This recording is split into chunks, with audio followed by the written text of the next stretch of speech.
Hey, what's up guys? Me Kevin and I'm back for another video. So for today, may review tayo ng mic. Not really a review but itetest natin kung sulit ba yung bili ko dito sa mic na to. So I've been looking for a cheap mic para ma-improve yung audio ng DJI Action 5 Pro ko na ito ginagamit ko ngayon. Ito yung stock audio niya, no? So hindi ko pa na ginagamit tong mic. So i-unbox natin siya. Actually na-unbox ko na siya, no? Pero never ko pa siya na-try sa DJI Action 5 Pro ko. So, naghanap ako ng mura. This cost me around, I think, around 800 pesos. Tapos, meron din siyang 2 mics na option. This is the single mic option, 800 pesos. I think 1,100 yung 2 mics, 1 receiver option. So, ito, check natin. Okay naman yung mic ng DJI Action 5 Pro in terms of quality. Naghanap lang ako na kung mas okay ng konti na pwede akong magsalita ng mas malayo kasi at mas makaka-reduce ng wind noise lalong-lalo na pag outdoors yung area. So ayun, let's see kung worth it ba to at kung anong brand nga ba to. I think it's the TNW, a brand that I've never heard before. So we're not really sure. I'm not really sure kung okay siya or not. Pero nakikita ko siya sa TikTok, sa Shopee. Okay naman yung reviews. Actually, may mixed reviews. But for the price itself, let's see kung worth it siya. So, let's go and unbox this product.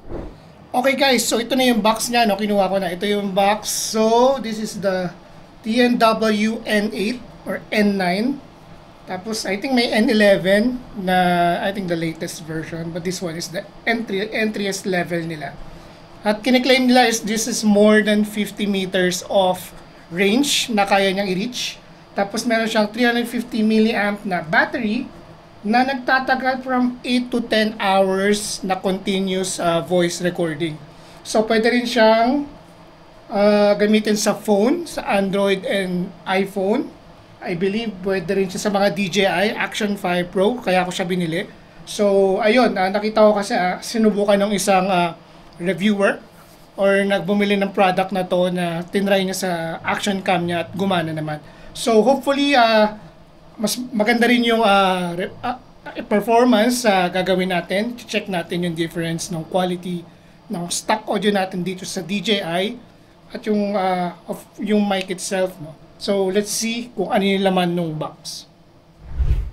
Okay guys, so na-unbox na natin siya. Tinanggal ko na yung seal. At ito yung laman ng kanyang box. Ito. So, yan. So, meron siyang pouch, carrying case, which is really surprising given the price na meron ito.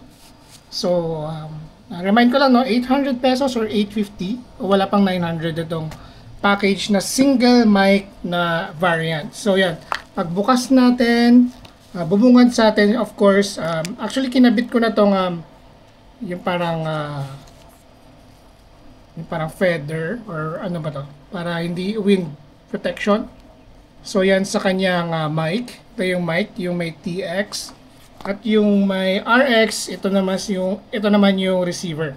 Actually sa 2 mic version, meron pang isang mic dito sa gitna, which is wala nga dito since single mic variant lang ito. At marami siyang inclusion, no? So yung Type-C to Type-C na cable.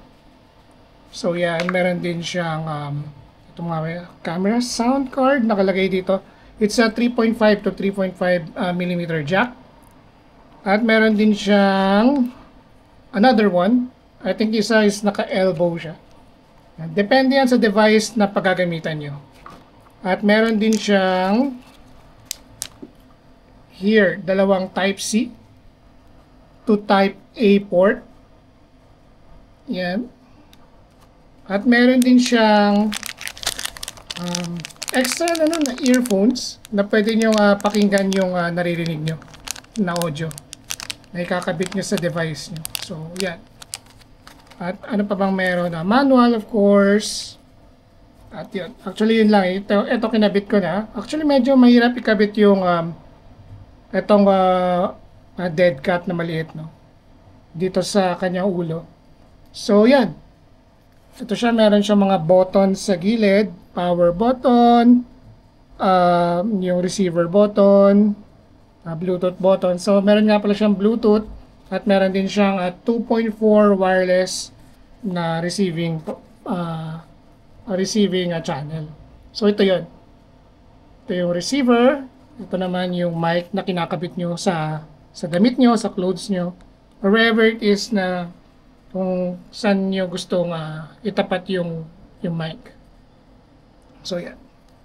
So let's see kung paano natin siya ikakabit sa DJI. I'm not sure kung paano ko siya ire-record, but diretso na tayo siguro sa sound quality. Kung ano yung naririnig nyo ngayon, yun yung stock. So yun, nasa next clip natin, yun yung maririnig nyo gamit ko na to. So 1, 2, 3.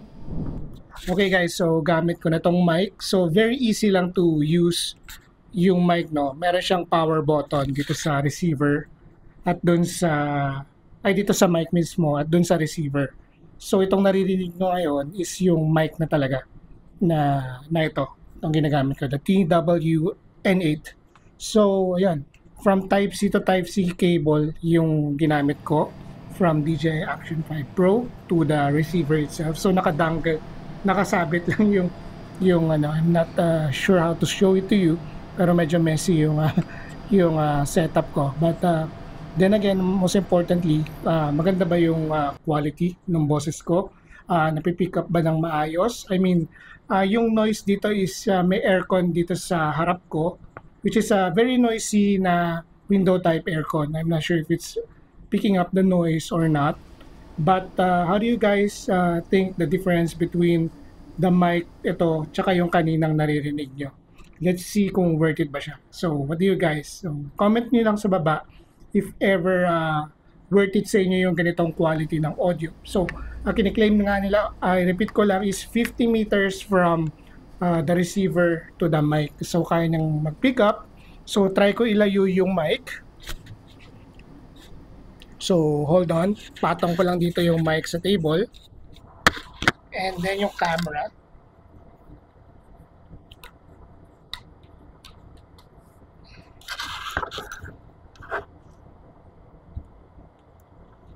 Okay. So ito yung mic, no? Muntik pa madapa. So yeah. So I'm about maybe around 8 to 9 feet away from the DJI.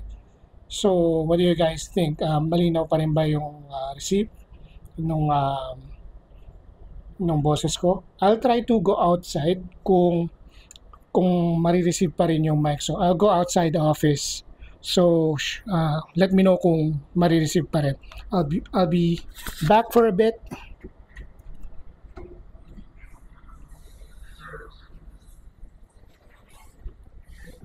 So here I am at the bathroom outside of my office.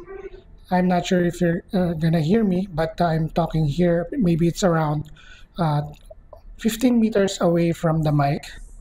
So let me know kung malinaw pa rin yung boses ko. I'm whispering dito sa kasi yung may ibang mga tao dito.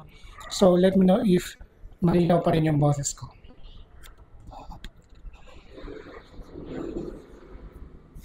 So merong mga background noise doon, may nanonood ng TV. I'm not sure it's picking up the mic. So I'm back here. So yeah, I'll be moving closer now to the receiver. Of course here, maganda yung quality. Pinakamagandang quality syempre pag mas malapit ka sa receiver. Ayan. Ayan guys, thank you guys for watching and I hope nakatulong ako if worth it ba tong mic na to or not. So, I'll see you on my next video. Thank you guys for watching.